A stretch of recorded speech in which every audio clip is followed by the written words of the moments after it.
se ve bien. Sí, se mira. Ok, muy bien, excelente. Vamos a hablar inicialmente de lo que es el diagnóstico multiaxial y después vamos a referirnos a la marcha diagnóstica, que esa ya se la mandé vía, se los mandé a cada uno de los grupos y es un cuadrito que yo me dediqué a hacerlo hace unos 2-3 años.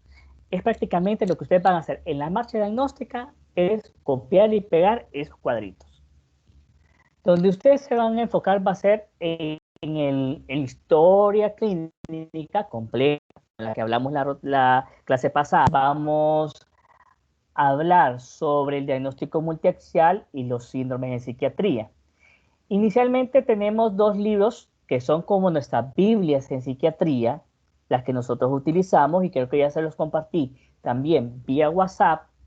La clasificación internacional de enfermedades de la 10ª revisión y el manual diagnóstico de enfermedades DSM-5, manual estadístico de enfermedades DSM-5, la 5ª revisión, que es la más actual.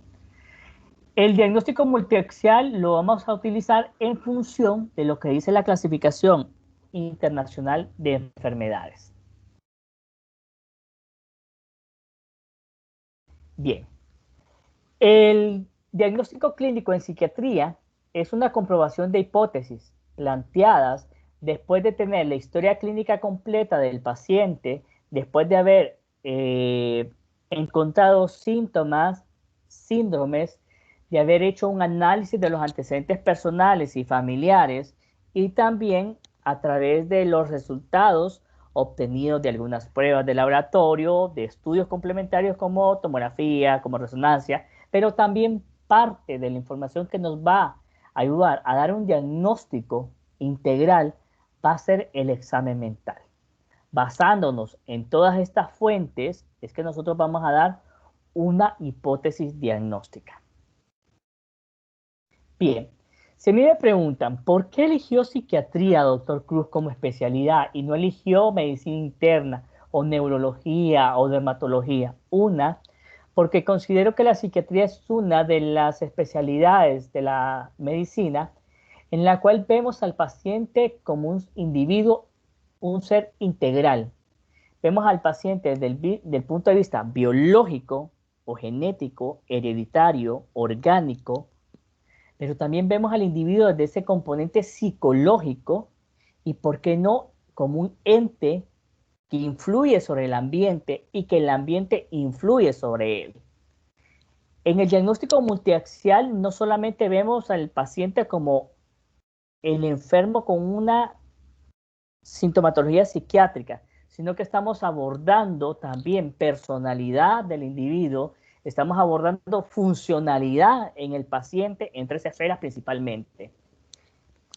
A nivel familiar y a nivel también. Y por último, estamos hablando también del componente de estresores que llevó a esta persona a padecer ese cuadro clínico que tenemos ahí. 2 personas se pueden enfrentar a un mismo evento, llámese este asalto, llámese este secuestro, llámese este abuso sexual, llámese este muerte de un familiar, de una ruptura sentimental, pero cada uno de estos 2 individuos va a tener una respuesta a ese evento de forma diferente. Va a ser la historia, la línea de vida, la que va a determinar qué rumbo va a tomar ese evento y cómo va a repercutir ese evento en la vida del paciente. Para eso utilizamos la clasificación internacional de enfermedades para guiarnos y del DSM-5. Pero alguien me pudiera decir, ay doctor, pero es que fíjese que realmente en cirugía está la situación de que es más fácil poder diagnosticar algo en cirugía porque, se lo voy a poner así, ¿es cuchilla o no es cuchilla? Si es cuchilla, es de cirugía. Si es apendicitis, es de cirugía.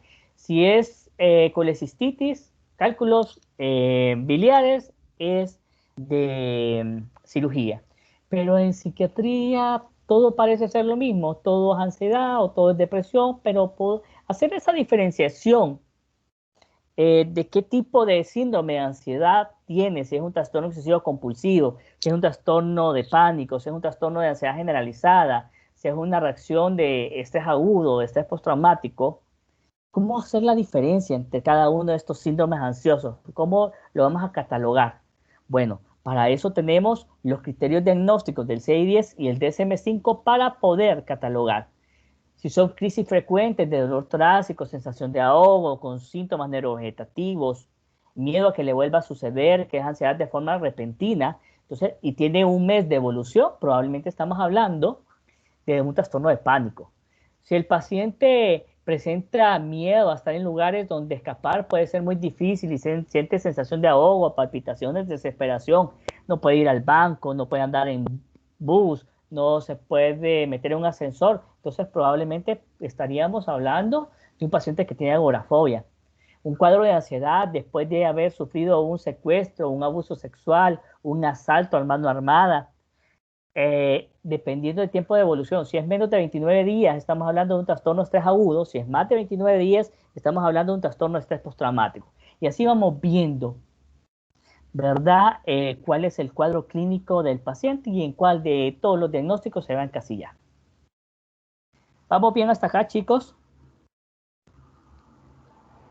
Sí. Sí, doctor. Sí, todo bien. Ok, muy bien, excelente. El diagnóstico multiaxial, de acuerdo al CI-10, que lo vimos la vez pasada, tiene tres ejes fundamentalmente. El eje 1 se va a describir todos los trastornos mentales y somáticos que adolezca el paciente. Estamos hablando que aquí en el eje 1 va primordialmente la enfermedad médica no psiquiátrica como hipotiroidismo, hipertensión, diabetes, cáncer, colecistitis, migraña, epilepsia, etcétera, y también la personalidad o la discapacidad intelectual o retraso mental y algunos trastornos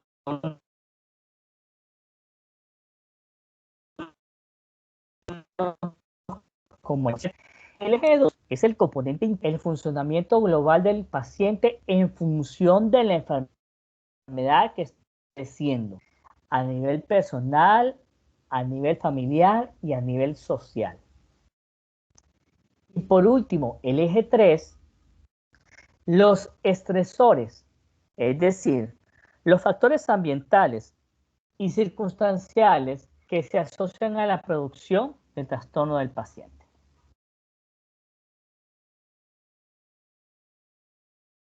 El diagnóstico multiaxial tiene tres ejes. En el eje 1A tenemos el síndrome psiquiátrico. Bueno, ustedes lo conocieron en el psicópata como síndrome ansioso, síndrome depresivo, síndrome maníaco, síndrome psicótico. Ahí. Ahora en psiquiatría le vamos a dar una connotación nosológica a este diagnóstico del eje 1A. Ya no van a ser síndromes, ya va a ser episodio depresivo, ya va a ser trastorno postraumático, ya va a ser trastorno bipolar, esquizofrenia, trastorno esquizoafectivo, dependiendo del trastorno que el paciente tenga.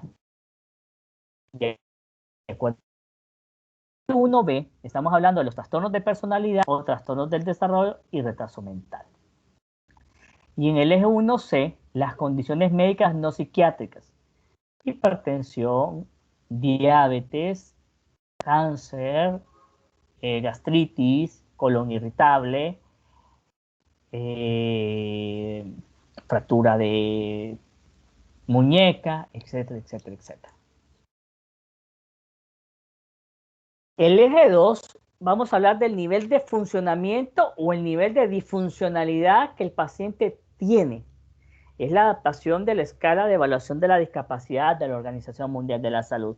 Para eso tenemos este cuadrito. Este cuadrito no se lo van a tener que aprender, pero hay que tenerlo en cuenta dentro de la historia clínica.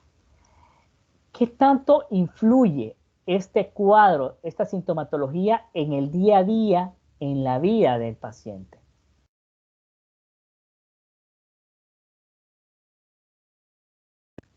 Vamos a ver, vamos a hablar de la calidad personal y de supervivencia. Si me baño, si me cambio, si me alimento, si me fijo cuando cruzo la calle, si no me meto en problemas, calidad personal y supervivencia. Funcionamiento, interacción con la familia, si esto se ve afectado o no con la enfermedad. Y funcionamiento en otros desempeños o actividades, llámese por ejemplo, escuela, colegio, universidad, trabajo, colonia, grupo social. Les voy a poner un ejemplo. Es un paciente masculino de 19 años de edad con antecedente de consumo de drogas. Consume marihuana desde hace 2 o 3 años. Desde que consume marihuana, desde que consume alcohol, pues el paciente ha tenido cambios de comportamiento con la familia. Antes se llevaba muy bien con la mamá, la acompañaba a ir a misa, con el papá se llevaba bastante bien, jugaba con los hermanos menores, pero desde hace 3 años que comienza a consumir marihuana, alcohol y cocaína, pues ya el paciente le roba dinero a la mamá para ir a comprar vicio. Le vendió un Play al hermano, se lo robó y lo fue a mal vender a una gente. El papá tenía una arma de fuego, se la quitó, la sacó de la casa y con esa asalta a la gente. Todo esto para consumir drogas. Antes era un buen estudiante, pero lamentablemente a raíz del consumo, pues lo han expulsado de la universidad. Falsificó unas notas en la Universidad José Cecilio del Valle. Amenazó a un profesor con puncharle las llantas y quebrarle los vidrios del carro porque lo aplazó en una clase. Con la novia, pues se llevaban bastante bien, pero ahora él la escapa de golpear, de amenazar, si ella no le da dinero o no consume drogas con él. Entonces la pregunta es, chicos, ¿cuál sería el nivel de funcionamiento a nivel personal y supervivencia? ¿Cuál sería el nivel de interacción con la familia y el grado de disfunción en la parte social? Vamos a ver. Recuerdo ese cuadrito que tienen ustedes ahí, con lo que yo les he contado. Doctor, con lo que usted describe, pues fácilmente se puede llegar a la conclusión de que este paciente pues tiene alteradas todas estas funciones en un nivel bastante alto, diría yo. Todas las cualidades están alteradas. Ajá, correcto. ¿En qué nivel estaría él? 1 tal vez. 0, 1. Probablemente no, más. Yo diría disfunción muy severa. Correcto. Está entre disfunción muy severa. Entre más cerca del 0, es más funcional el paciente, chicos. Entre más lejos del 0, es más disfunción. Recuerden, ahí estamos hablando de disfunción mínima, disfunción máxima, disfunción muy severa. Por ejemplo, yo estoy en cuadro depresivo. No me baño, me dejo la barba, no me cambio. Si yo tengo que ir a trabajar, pues trato de hacerlo. Me conecto con ustedes. Yo les pongo cámara porque de repente ando muy desaliñado. Pero hago mi trabajo a nivel personal.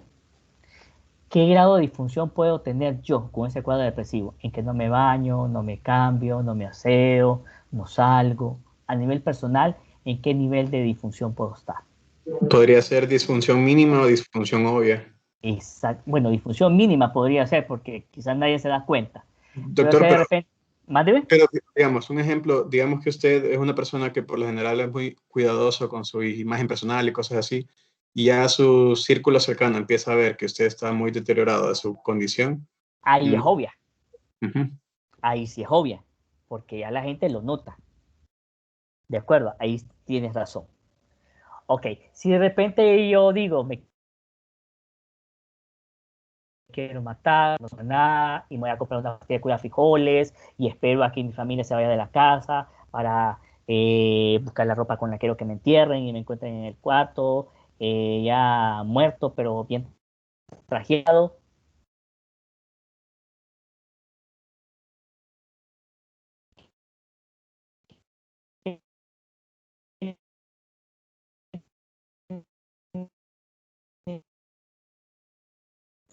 Doctor, se cortó el audio. No sé si solo me pasó a mí. Ok, Sí, se probablemente. cortó, pero fue cuestión de internet, creo yo. Ok, muy bien. Entonces les decía yo que si yo ya estoy pensando en quitarme la vida y ya compré la pastilla de curar frijoles y ya listé el trajecito que me voy a poner antes de tomarme la pastilla de curar frijoles para que cuando me encuentre mi familia, ya me encuentre preparado, entre comillas, qué nivel, que a nivel personal me dan. Disfunción máxima. Disfunción máxima, correcto.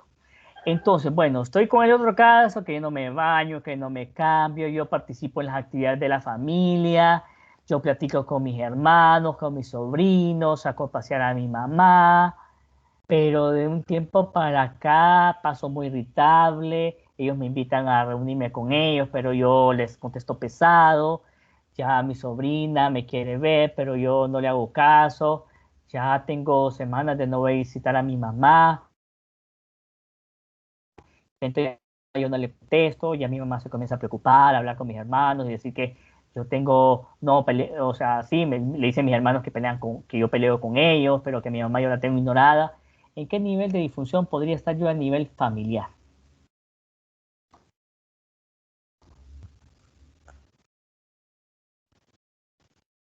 Difusión severa, tal vez.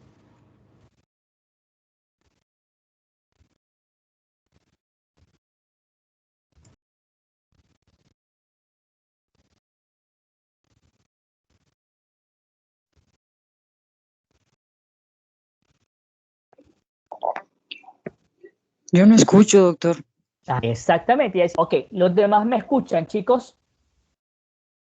Ahorita sí, doctor, pero sí se Ahorita cortó un poco. sí, ahorita sí. Es que es por momentos que se va. Ok, muy bien.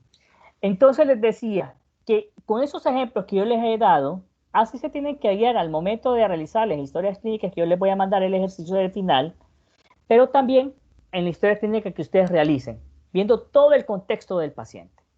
¿De acuerdo? Está bien, Sí. doctor, una pregunta. Diga, ¿Cuándo no es aplicable esta escala? ¿cuándo no es aplicable? Cuando de repente te llega un paciente que no habla, que llega solo sin familiares, que no sabes cómo se lleva con la familia porque no tenés información, no te da información ni el paciente, ni hay familia a quien preguntarle, ni sabes qué sucedió a nivel social. Vaya, digamos, un paciente, estás en la emergencia del hospital Mario Mendoza, te da un paciente todo desaliñado, todo sucio, con un saco lleno de basura, de bolsas de agua, pero te mandan, te lo llevan los policías y ahí te lo dejan y ellos se van. Puedes ver la calidad personal y supervivencia que está en una disfunción máxima, pero no sabes cómo interactúa con la familia. Y no sabes por qué te lo llevaron, si es que lo encontraron solo, si es que estaba lajeando carros, si es que estaba tratando de perseguir niños. Entonces no puedes dar un valor a nivel familiar, a nivel social.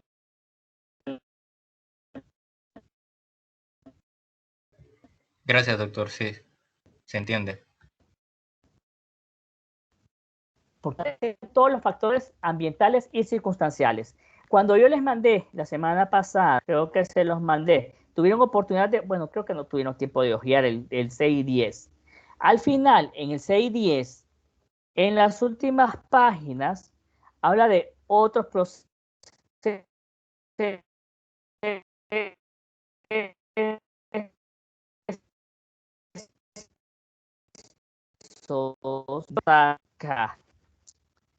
que de repente, sí, en el eje 1, en el eje 1C, si lo ven ahí en la pantalla, condiciones médicas no psiquiátricas. El doctor Cruz tiene episodio depresivo grave, que va en el eje 1A, pero también padece de hipertensión. Entonces, la hipertensión está aquí en el enfermedades del sistema circulatorio, en el capítulo 9 del CI10. Y el código para hipertensión esencial primaria es I10. Entonces ahí sería eje 1C, hipertensión arterial esencial o primaria I10. Por ejemplo, el doctor Cruz tiene, además de un trastorno bipolar F31.2 en el eje 1A, el doctor Cruz adolece de dermatitis atópica diagnosticada por otro médico. Entonces el código de la dermatitis atópica es L20, entre paréntesis. Si ustedes ven aquí en esta diapo están F60, F69, son códigos de personalidad del CI10. F70 a 79 son códigos de retraso mental en el CI10. ¿Me siguen, chicos? Sí, Sí, doctor. Sí, doctor. Ok, entonces cuando ustedes tengan la historia clínica ahí, entonces van a ir a buscar en ese CI10 que yo les mandé los códigos. Ok, hay otro código que nosotros utilizamos bastante, que es el Y05. El Y05 es agresión sexual con la fuerza corporal. En vez de decir, a la paciente la violó el primo, entonces podemos decir Y05 por un primo. La demás gente no va a entender, pero el que es psiquiatra, el que está relacionado con temas de salud mental, Y05 es abuso sexual con la fuerza, agresión sexual con la fuerza corporal. Esto sirve también para mantener el secreto profesional con la familia. Entonces van a ver, por ejemplo, doctor, esquizofrenia. La clasificación, el 610, tiene el código de esquizofrenia F20. Trastorno límite de la personalidad es el F60.3. Trastorno bipolar, F31. Episodio depresivo, F32. Trastorno depresivo recurrente, F33. Entonces, cuando ustedes van a revisar el 610, se van a enfocar a los códigos. En eso les voy a ayudar yo. Ustedes me presentan la historia, ustedes hacen la historia clínica, me mandan el primer borrador, entonces yo les reviso el primer borrador, les sugiero, miren, este chico o esta señora, por el cuadro clínico que tiene, me impresiona que podría ser trastorno de ansiedad generalizada. Ok, chicos, vayan a revisar trastorno de ansiedad generalizada y busquen los diagnósticos diferenciales de trastorno de ansiedad generalizada que les va a servir para la marcha diagnóstica. Ustedes van a leer al 610 diagnóstico de ansiedad generalizada, esto cumple o no cumple con los criterios, y van a ver el tiempo de evolución y la sintomatología. Y así van a andar dando los diagnósticos. ¿Listo, muchachos? Sí, doctor. Ok, muy bien.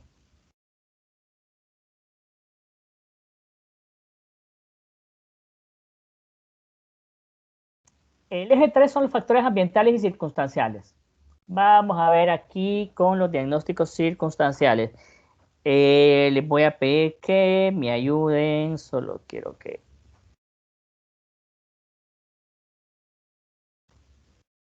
Sí, esto, vamos a ver.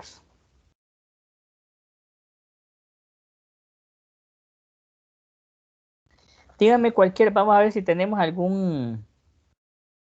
díganme alguna enfermedad general por ahí. A ver si tenemos el código por aquí en el 610.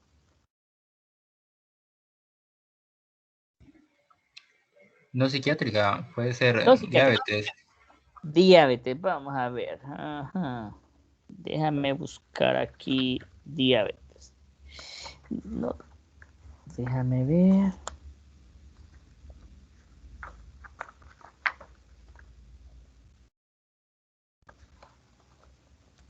Estoy buscando, chicos. Si no me escuchan es porque estoy buscando.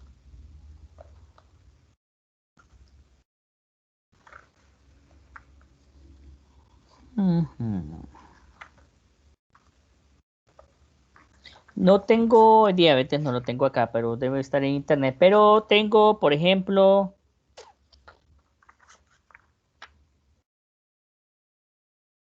bueno, puede ser aquí, enfermedades endocrinas, nutricionales y metabólicas. Obesidad, por ejemplo, es E66. Obesidad.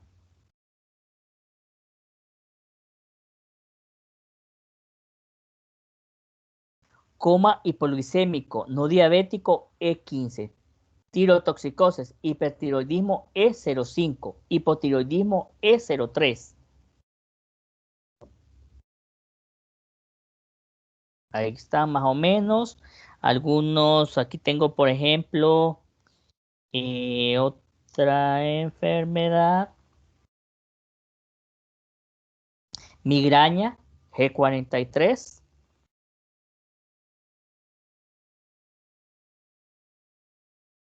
I10, que es hipertensión esencial, que yo les había mencionado. Hipotensión es I95. Enfisema, J43. Asma, J45. K25 es úlcera gástrica y así van las enfermedades. Entonces, al momento de hacer ese diagnóstico del eje 1C, pues aquí hay algunos códigos.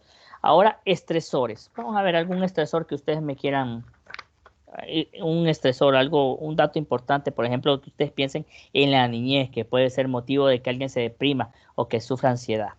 Violencia intrafamiliar. Violencia intrafamiliar, muy bien, chicos. Historia de abuso sexual.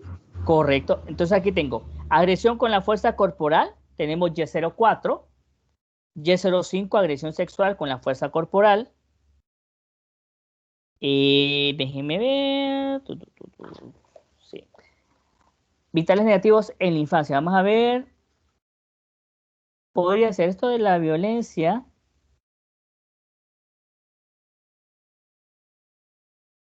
Podría ser aquí.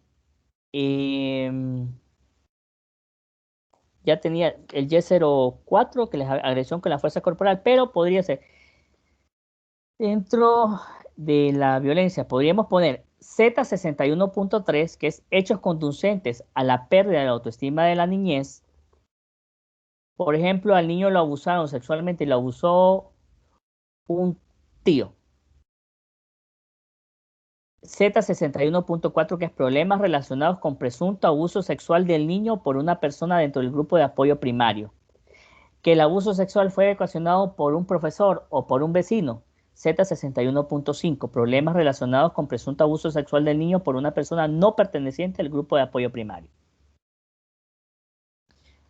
Por ejemplo, que este señor está sufriendo burnout y el burnout es lo que lo deprimió. Entonces el burnout o agotamiento es Z73.0. Y así estamos viendo algunos factores que pueden condicionar la enfermedad.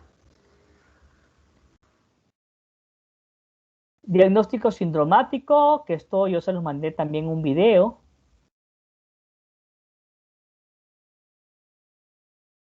¿Recuerdan el síndrome de ansiedad? El síndrome general de ansiedad.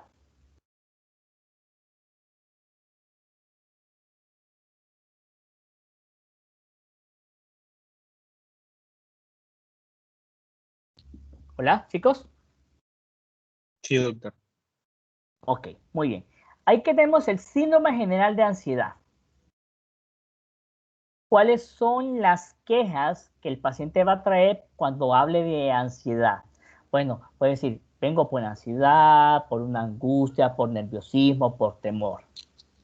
¿Cuáles son los síntomas que yo tendría que investigar en un síndrome de ansiedad y un síndrome general de ansiedad? Preocupaciones excesivas, falta de concentración, inquietud, impaciencia, irritabilidad, cefalea, incapacidad para relajarse, temblores, mareos, sudoración, taquicardia, sequedad de la boca, molestias gastrointestinales. Bien, ese es el síndrome general de ansiedad. Puede ser que este paciente presente el síndrome general de ansiedad, pero asociado solamente y exclusivamente desarrolla ese cuadro de ansiedad cuando ve payasos. ¿Me siguen, chicos? Sí. Ok. Y cuando ve los payasos, él se pone con el síndrome de ansiedad general. Entonces, ¿qué es lo que hace para no tener ese, o qué harían ustedes si la ansiedad se lo genera el payaso? ¿Qué harían ustedes para evitar que les vuelva a pegar ansiedad? Evitar los payasos. Evitar los payasos, correcto. Y no le pueden hablar de payasos, no le pueden contar de payasos, no puede ver ningún payaso en ningún lado porque se angustia, aunque sea fotografía, aunque sea película. Entonces, probablemente, o no sea el payaso, ¿qué tal que sea los espacios cerrados? Un ascensor. Él no puede entrar a ascensores. Entonces, para evitar el cuadro de ansiedad que le genera entrar, no sube a ascensores, mejor se va caminando en las gradas, aunque sea el 10º piso. Ok, muy bien. Entonces, ahí probablemente tenemos un síndrome fóbico. Entonces, ahí, ¿qué es un síndrome fóbico? Se presenta el síndrome general de ansiedad asociado a temores irracionales severos a situaciones que tratan de evitar.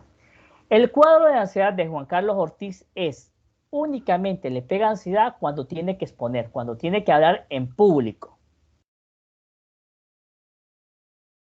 Él se pone chapudo, él se pone rojo, él se pone pálido, le tiemblan las manos, tartamudea, le pega diarrea, no quiere exponer, mejor se esconde, pierde los puntos. ¿Qué cuadro podría ser ese?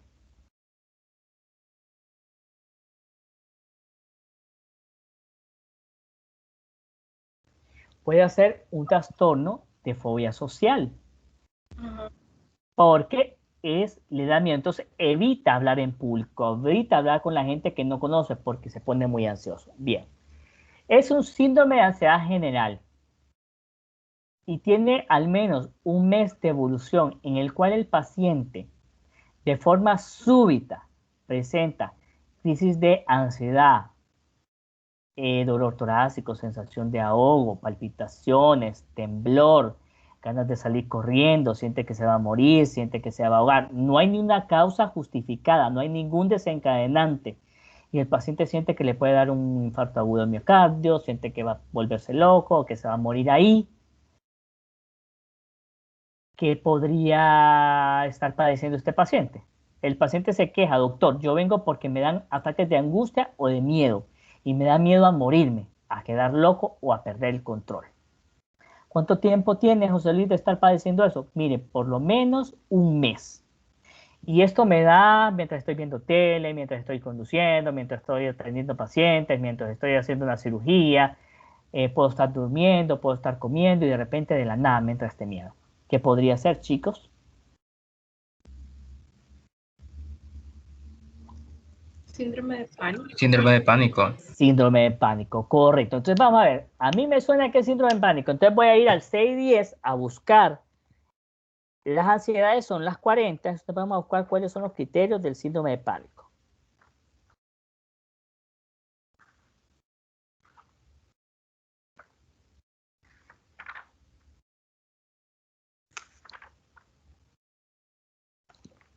Entonces vamos a buscar F40, 41.0 y ahí están los criterios del síndrome de pánico. Entonces ahí, bueno, si cumple los criterios este paciente, entonces sí tiene un trastorno de pánico.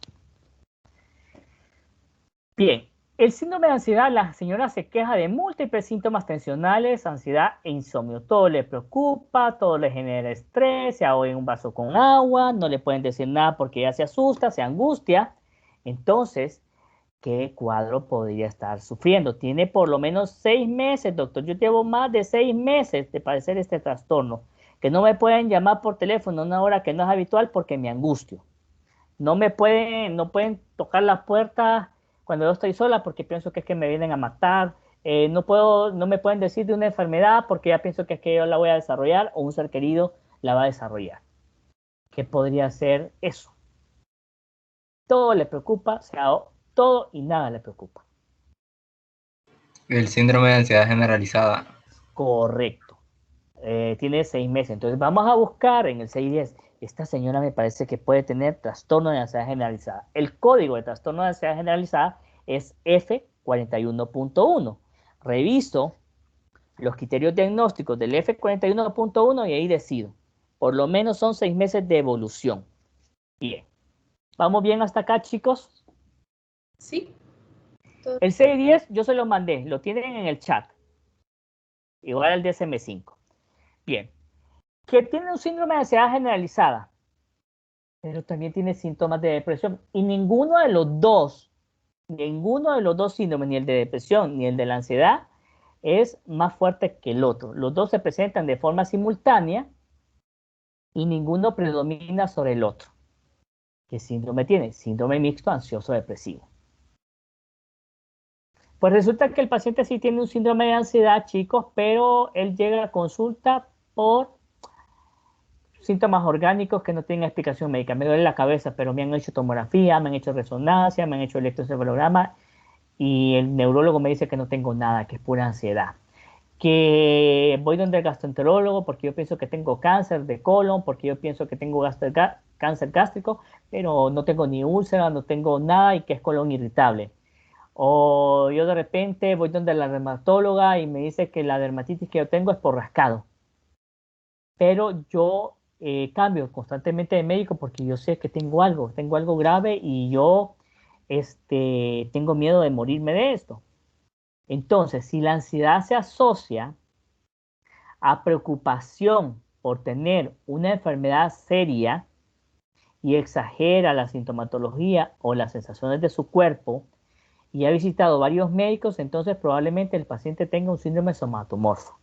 Y me voy al 610 a ver qué es el síndrome somatomorfo. Bien. Bien, hasta ahí, muchachos. ¿Alguna pregunta? Todo bien, doctor. Excelente, muy Todo bien. bien. Me gusta eso. Entonces, ahora vamos a los trastornos depresivos. Así, para que se vayan poniendo más en acorde.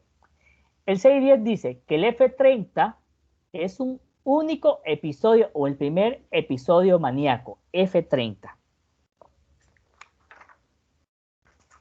F31, trastorno bipolar. Quiere decir que este paciente el doctor Cruz tiene trastorno bipolar. ¿Por qué tiene trastorno bipolar el doctor Cruz? Porque él tiene 43 años, porque a los 20 años tuvo un primer episodio depresivo, se lo trataron y mejoró, pero a los 27 años tuvo un cuadro maníaco.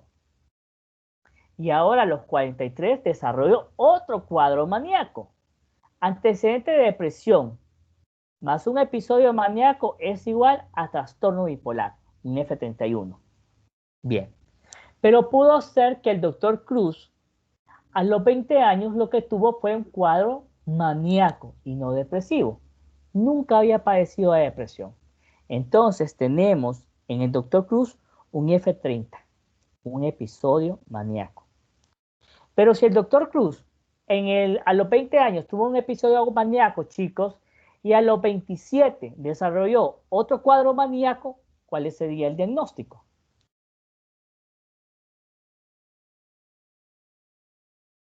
Trastorno bipolar. Trastorno bipolar. Muy bien, chicos. Entonces, ahí vamos a ver cuáles son los criterios del trastorno bipolar. Bien, entonces vamos a hablar del síndrome depresivo. El paciente se puede quejar de depresión y ánimo bajo. Y los síntomas que el paciente presenta es tristeza, anedonia, fatiga, desconcentración, aburrimiento, ideas de minusvalía, ideas de vergüenza, ideas de culpa, disminución o aumento del apetito, disminución, aumento de peso. Tenemos un síndrome depresivo. Ojo, necesitamos por lo menos 2 semanas de evolución para hablar de un síndrome depresivo. Y lo suficientemente importante como para que cause algún grado de disfunción en el paciente. 2 semanas. Bien. El doctor Cruz tuvo un primer episodio depresivo a los 12 años. recibió tratamiento y mejoró. Estuvo bien toda su adolescencia, pero a los 23 años no se pudo graduar, entró en un segundo episodio depresivo. Cuando hay más de un episodio depresivo a lo largo de la vida del paciente, estamos hablando de un trastorno depresivo recurrente. ¿Me siguen? Sí, doctor. Ok. Un episodio, primer episodio es F32. Primer episodio. F32.0 si es un episodio leve, F32.1 si es moderado, F32.3 si es grave sin síntomas psicóticos y F32.4 si es grave con síntomas psicóticos. Pongámosle que el doctor tuvo a los 12 años un F32.1, un episodio depresivo moderado, pero a los 23 tuvo un episodio depresivo grave sin síntomas psicóticos, un F32.3. Pero como ya tenía el antecedente de los 12 años, entonces su diagnóstico sería un F33.3, según el CI-10. ¿Me siguen? Sí. Sí, doctor. Ok, Sí, doctor. muy bien. Sí, Ok, doctor. excelente, excelente, muy bien. Entonces, si el paciente tuvo un episodio depresivo a los 12 años, pero tuvo un episodio depresivo a los 22, un episodio maníaco a los 22, entonces aquí estamos hablando de un trastorno bipolar. Les cuento un caso que atendí hoy. A la paciente fuera de Tegucigalpa, la atendí hace más o menos unas 2 semanas. La historia de ella es una sintomatología depresiva de larga evolución. Había estado con 2 médicos anteriormente.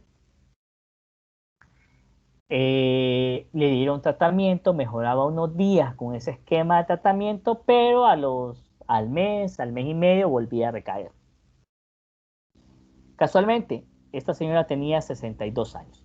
Casualmente, un mes antes había atendido a una nieta de ella. Y a la nieta yo le había diagnosticado un trastorno bipolar. La paciente de 62 años, la que llegó hoy a consulta, se quejaba específicamente de síntomas depresivos, pero por la pobre respuesta al antidepresivo que ella tenía y por el antecedente familiar en la nieta que padecía trastorno bipolar, decidí manejarla como una depresión bipolar. El 30 de marzo, hoy es 12 de abril, la atendí hoy, le di control y afortunadamente la señora está mucho mejor. Entonces, en esta señora, el diagnóstico es trastorno bipolar, episodio actual depresivo. Y así más o menos uno va guiándose con esto. El síndrome maníaco va a ser la euforia, la irritabilidad, la verborrea, la hiperactividad, la agresividad, las ideas de grandeza, el insomnio severo, etcétera, etcétera, etcétera. Y es un síndrome maníaco. Otro diagnóstico que podemos tener, otro síndrome que podemos tener en psiquiatría es el síndrome delirioso, síndrome confusional agudo o delirium. Aquí el paciente o la familia, mejor dicho, se va a quejar de que el paciente está confundido, está ido, desorientado, que por las noches se agita, que por las mañanas se mantiene hiperactivo. La particular del síndrome confusional agudo o delirio es que la evolución es aguda, en horas o días. Y lo que va a caracterizar bastante el síndrome confusional agudo es la alteración o la fluctuación del estado de conciencia. Va a estar confuso, va a estar desorientado el paciente, inatento o distráctil, con agitación o con inhibición y va a tener alucinaciones, principalmente visuales. La causa del síndrome confusional agudo o delirium es causa orgánica. Una encefalopatía hepática, una encefalopatía renal, un coma hiperosmolar, una tirotoxicosis, una intoxicación por alcohol, una intoxicación con medicamentos, etcétera, etcétera. El tratamiento del síndrome confusional agudo o delirium es controlar el problema orgánico que padece. El opuesto del síndrome confusional agudo, porque es agudo, es el síndrome demencial. La demencia se va a presentar siempre a finales de la vida, 65, 70, 55, 80, 90, 100 años, y va a ser una pérdida paulatina de la memoria y descuido en el aseo personal. Este paciente va a presentar disminución progresiva de la memoria. Primero va a olvidar dónde dejó un lápiz, dónde dejó un cuaderno, va a olvidar, va a andar conduciendo, se lo va a olvidar para dónde es que va.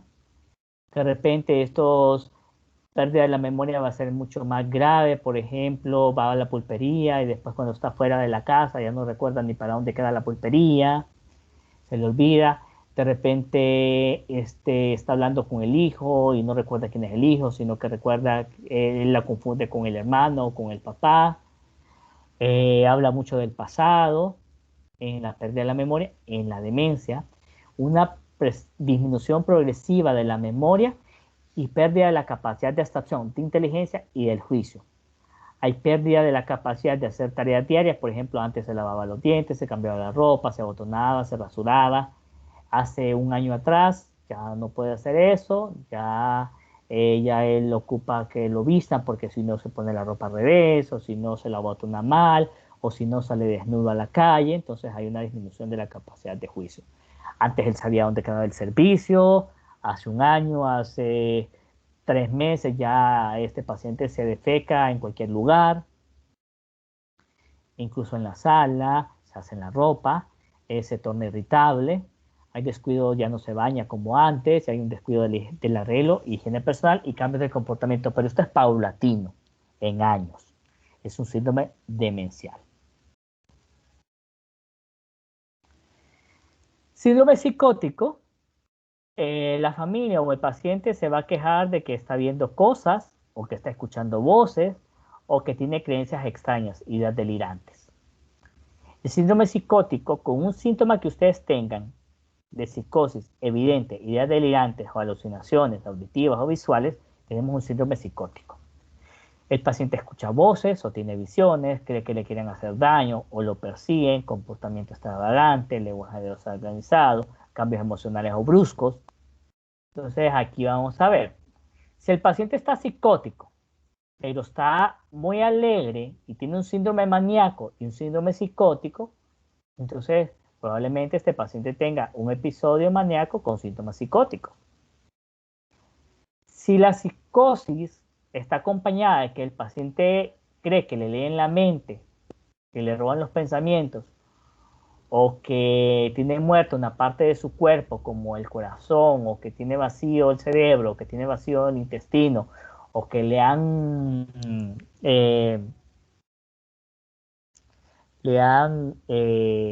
usurpado su familia, no es su familia, sino que hay dobles, entonces estamos hablando probablemente, y tiene 6 meses de evolución de esta sintomatología, probablemente de una esquizofrenia. Entonces ahí vamos con el síndrome psicótico. Síndrome catatónico, aquí es un síndrome psicótico, pero acompañado de mutismo, o sea que el paciente no habla, movimientos estereotipados, posturamiento o catalepsia, que son que el paciente adopta posiciones incómodas, pero que puede pasar horas, así como que si fuera una estatua de cera como las que habían en Valle de Ángeles o en esas ciudades grandes. Entonces ahí un posturamiento o catalepsia. Flexibilidad seria, que es cuando el paciente adopta posiciones como que si fuera una figura de cera. Si yo la pongo con la mano extendida viendo hacia el cielo, ahí se puede quedar por 3 horas y él no va a bajar la mano. Estupor o excitación, negativismo, obediencia automática, ecolalia o ecopraxia. Inquieto, impulsivo y no presta atención, entonces podría estar en un síndrome hiperkinético o déficit de atención. Bien. Bien, hasta ahí, muchachos. Sí, doctor. Bien. Sí, doctor. Dentro de la marcha diagnóstica que vamos a ver en la otra hoja que les voy a presentar hoy, es el diagnóstico psicosocial. Conflictos familiares podrían ser una causa por la cual este paciente está sufriendo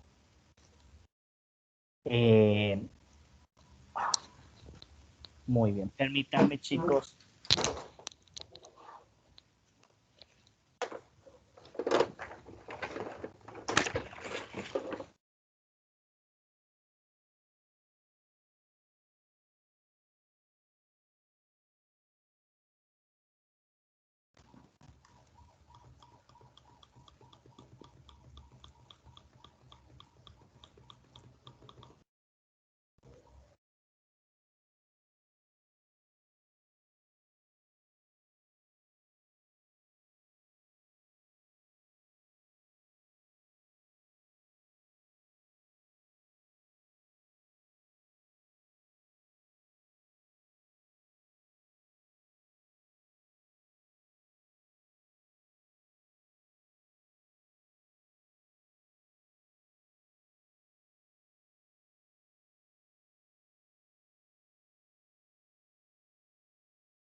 Disculpen, chicos, ya volvemos. Está bien, doctor. Ok, gracias.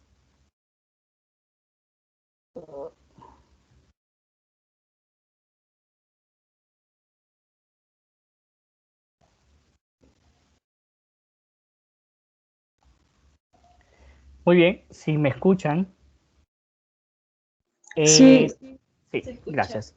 Entonces tenemos dentro del diagnóstico psicosocial, que es parte de la marcha diagnóstica, los conflictos familiares pueden ser una causa de depresión o descompensación de la manía o de psicosis, conflictos de pareja, conflictos sexuales, problemas económicos, problemas laborales, problemas académicos, problemas de salud, estamos hablando de hipotiroidismo, estamos hablando de cáncer, etc.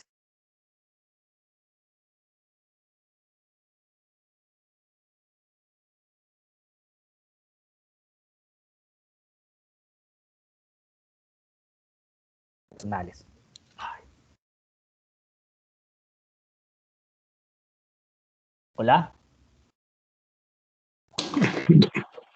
Se escucha. Ok, muy bien. Dentro del diagnóstico etiológico, ¿qué podría, esto es parte también de la marcha diagnóstica, qué podría provocar esta sintomatología en este paciente? Bueno, hay antecedentes en la familia del doctor Cruz de trastorno bipolar, de depresión, que pueda predisponer al doctor Cruz para desarrollar esta enfermedad actualmente. Pues fíjese que sí, el abuelo tuvo trastorno bipolar, la mamá sufre de depresión, el hermano sufre de ansiedad. Entonces, el doctor Cruz tiene la vulnerabilidad. Se hereda la vulnerabilidad, probablemente no se hereda la enfermedad, pero habiendo varios familiares con antecedentes psiquiátricos, es probable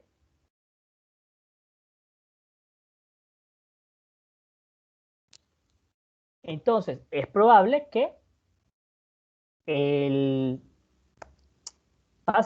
este paciente entonces tenga mayor riesgo de predisposición genética de desarrollar la enfermedad. Factores psicosociales. Entonces, dentro de los factores psicosociales tenemos, por ejemplo, desempleo, pérdida de dinero, la ruina, bancarrota, etcétera, etcétera. Enfermedades metabólicas o endocrinas, que sea la diabetes, como mencionaron ahí, hipotiroidismo, hipertiroidismo. Vamos a ver, estamos descartando enfermedades orgánicas que puedan provocar sintomatología, enfermedades cardiovasculares, infartos, arritmias, etcétera, etcétera, etcétera. Si es que todo este cambio está relacionado con un golpe en la cabeza o causas tóxicas. Intoxicación por alcohol, intoxicación por drogas o síndrome de abstinencia. Causa medicamentosa, entonces ahí estamos hablando de que podría estar relacionado con, por ejemplo, anticonceptivos orales que están muy asociados a depresión. Enfermedades degenerativas, etcétera, el diagnóstico etiológico. Por ejemplo, aquí ya para terminar esta parte de la clase del día de hoy, tenemos, por ejemplo, Amalia es una paciente de 38 años de edad, quien a raíz de la muerte de su esposo, acaecida hace un año, presenta desánimo, decaimiento, falta de apetito, disminución de peso, dificultad para conciliar el sueño, tristeza e irritabilidad. Estos síntomas fueron intensos los 2 primeros meses, pero luego disminuyeron considerablemente, pero sin llegar a sentirse bien al 100%. De 3 meses a la fecha, la sintomatología depresiva se agrava de tal manera que ha dejado de trabajar en su negocio, no logra concentrarse, incluso manifiesta deseo de morirse. Desde hace 2 meses presenta crisis de nervios caracterizados por desesperación, ahogo, opresión en el pecho, palpitaciones del corazón muy intensas, sudoración, temblor, miedo a morirse de un paro cardíaco. Las crisis se presentan diariamente sin causa aparente y en 2 ocasiones en un servicio de emergencia en un hospital privado, siendo las evaluaciones médicas normales, incluyendo los electrocardiogramas. Hasta aquí, chicos, ¿qué es lo que ven en este cuadro de Amalia?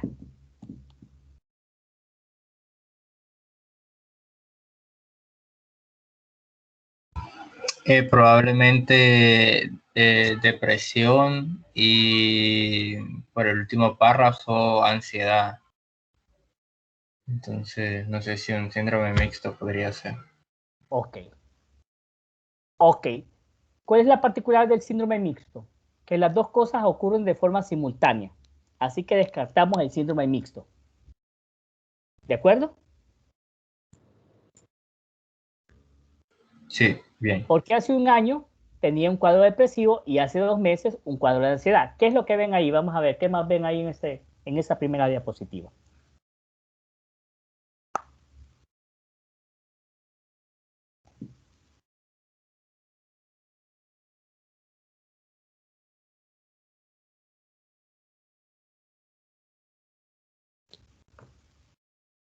Vamos a ver, Pues ¿alguien más? parece que, o sea, que los síntomas remitieron por algún tiempo porque dice que su esposo murió hace un año Ujú, y que los primeros 2 meses sí tuvo como síntomas bastante intensos, pero después disminuyeron ujú.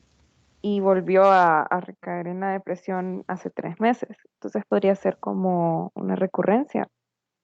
Una recaída. Se lo Ah, decía. recaída. Ah, Recaída, porque ha pasado menos de un año. ah, ok. Ok, tenemos un episodio depresivo. ¿Y aquí? ¿Qué están describiendo? Un episodio de ansiedad. ¿Qué tipo de ansiedad? ¿Qué tipo de síndrome ansioso está ahí? Trastorno de pánico. Trastorno pánico. Correcto. Entonces tenemos un episodio depresivo y un trastorno de pánico. Muy bien. La paciente se describe como alguien divertido, que le gustan las fiestas, tiene muchos amigos, la mujer le envidian por ser guapa y elegante, le invitan a fiestas porque es sensacional y sus amistades la adoran por su carisma y simpatía, pero se ha aislado de todos y discute mucho con la familia, con los clientes. Ha pensado que lo mejor es morirse y piensa hacerlo con sobredosis de pastillas. ¿Qué ven ahí en ese párrafo? Podría ser una idea sobrevalorada por lo que dice que es guapa y elegante y que la envidian y lo que le invitan a fiestas y todo eso. También, bueno, me llama la atención que tiene como ideación suicida, ha pensado en morirse y ha pensado en cómo hacerlo, y que a pesar de haber sido una persona, de definirse como una persona muy sociable, ha dejado de interactuar con personas. Entonces se ve que hay una alteración en ese sentido, probablemente severa o notable, obvia. Ok, muy bien.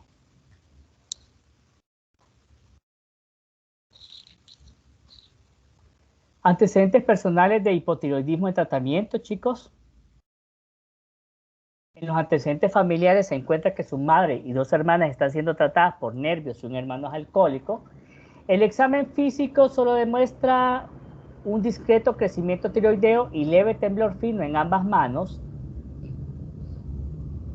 El examen mental revela facilidad depresiva, llanto frecuente, ideas de minusvalía, mucho pesimismo en poder recuperar su negocio, miedo en cualquier momento vuelva a tener crisis y una abstracción sin alteración. El insight es 3 de 6, significa que el paciente sabe que está enfermo, pero le echa la culpa a otros de su enfermedad y el juicio está estructurado. ¿Tienen los datos ahí?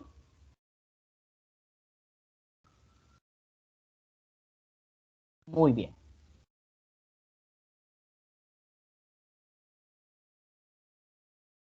Entonces, en el eje 1A, ¿qué iría ahí? Según lo que hemos hablado.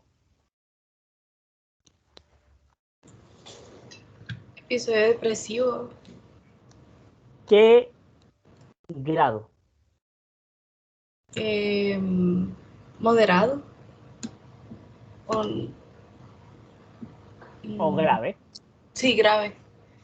Vamos a ver qué tenemos acá. Ok, síndrome depresivo. Aquí tenemos en el eje 1A, síndrome depresivo, F32.2, episodio depresivo grave sin síntomas psicóticos porque ya la paciente está pensando en morirse, en matarse. Y un síndrome ansioso, trastorno de pánico, que tiene 2 meses de sintomatología. Trastorno de personalidad tiene unos rasgos ahí de histriondismo, pero no lo vamos a contemplar. Y no hay retraso mental ni discapacidad intelectual porque ya tiene su negocio, etcétera, etcétera. Y el eje 1C, hipotiroidismo sin tratamiento. ¿Sí asocian de dónde viene ese diagnóstico de hipotiroidismo? problemas endocrinológicos. Correcto, correcto. Y ahí tiene la historia de que ella estaba, que hipotiroidea, tiene un agrandamiento de la tiroides en el examen físico y un temblor fino de manos. Eje 2. A nivel personal le dimos un 5, que es máximo. ¿Por qué será que le dimos un 5? Porque está pensando en suicidarse y tiene planeado cómo hacerlo.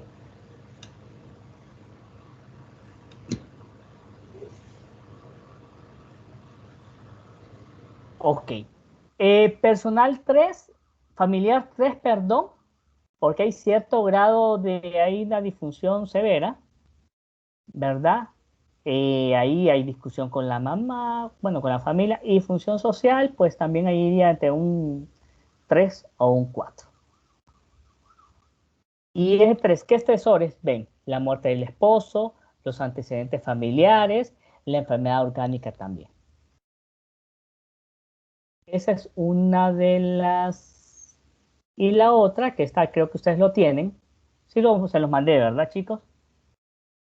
Revisen en el grupo de WhatsApp.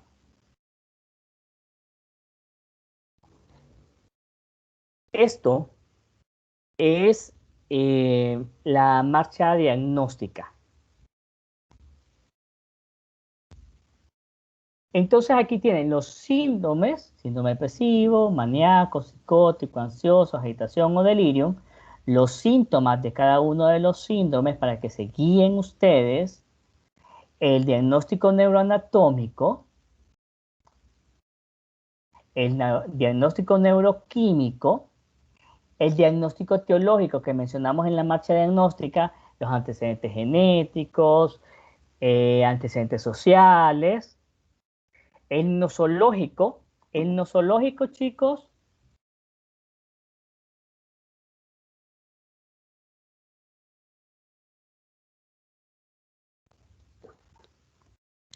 ok, el nosológico es con este libro, con el que ustedes lo tienen ya en el chat.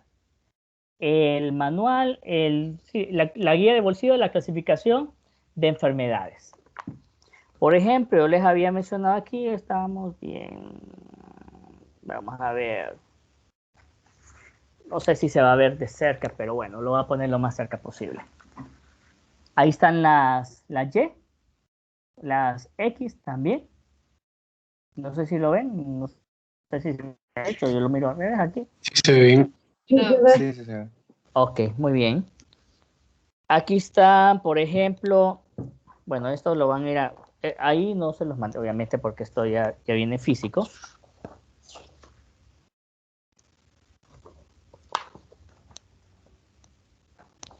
Pero aquí, por ejemplo, están todas las esquizofrenias por ahí. Creo que es la F20 que se ve por ahí.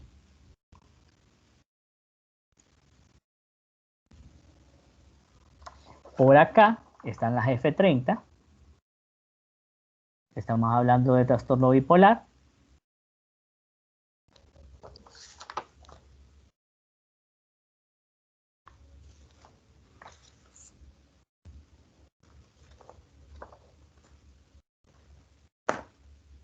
Y quiero ver si está el F32. Ajá. El F32 por ahí está. Y ahí se van guiando. Cada uno tiene sus criterios diagnósticos dentro de la clasificación de enfermedades. Entonces ahí eso pueden utilizar ustedes para guiarse para el diagnóstico. Eso es lo que les haría para el día de hoy. El miércoles nos vamos a volver a reunir los dos grupos a la misma hora, más o menos entre la 1:30 y 1:40. Yo les voy a presentar un caso clínico completo, desde la historia clínica, el diagnóstico multiaxial, la marcha diagnóstica y tratamiento farmacológico, que es lo que ustedes van a hacer con la historia a partir del próximo miércoles. El miércoles pasado mañana tenemos clases nuevamente. Es la última clase que yo voy a dar de forma magistral, presentándoles un caso clínico. El lunes 19 no tenemos clases porque es feriado. Y el miércoles 21, el grupo 1 de la primera rotación del 2021 nos vamos a reunir con todos a la 1:30 y a las 3 de la tarde, 3:15, nos vamos a reunir con los chicos de la cuarta rotación del 2020. ¿De acuerdo, muchachos? Sí, está bien, Sí, doctor. doctor. Ok, muy bien. ¿Alguna pregunta, jóvenes? En cuanto al tema de hoy, en cuanto les repito, son 30 puntos que yo voy a valorar, 5 puntos va a ser una historia clínica que yo se las voy a mandar solamente para que la completen, para que hagan el diagnóstico multiaxial, para que den un esquema de tratamiento. Esa va a estar la historia clínica. Lo que ustedes van a hacer es como la marcha diagnóstica y el tratamiento farmacológico y la historia que van a entrevistar al paciente ustedes, que van a conseguir. Esa es la tarea es 5 puntos. La historia que les voy a dar va a costar 5 puntos que me la van a presentar en la última semana de clase de cada una de las 2 secciones. La revisión bibliográfica que me la va a presentar, ahí está la fecha que yo les había mandado en la jornalización. Creo que si terminamos el miércoles 28 con ustedes, los de la cuarta rotación, entonces me la tienen que mandar ahí como el 25 o 26 de abril. Y la historia clínica, pues yo no sé cómo se van a dividir en los grupos, si se van a rifar, me imagino que sí se van a rifar para que el miércoles 21 presente el primer grupo de historia clínica. Entonces tienen más o menos 9 días. Los que ya tengan historia clínica, que ya tengan un paciente y empiecen a hacer la historia, me mandan vía correo electrónico y me avisan a mi WhatsApp de que me han mandado la historia para que yo se la revise, les haga la revisión, les haga las sugerencias, qué más van a preguntar, qué más van a investigar, qué es lo que van a revisar en el 6 y 10 y yo los voy a ir guiando de esa manera. No van a trabajar solos, yo los voy a ir guiando en cuanto a tratamiento también. ¿De acuerdo, muchachos? Ok, está bien, doctor. Está bien. Ok, muy bien. Entonces, si no hay nada más, ninguna pregunta en cuanto al tema del día de hoy, pues ya están despachados. Gracias, doctor. Feliz tarde. Feliz tarde para ustedes. Gracias, Gracias por doctor. la espera y de los contratiempos. Nos Nos vemos. vemos. Gracias, doctor. Nos vemos. Gracias.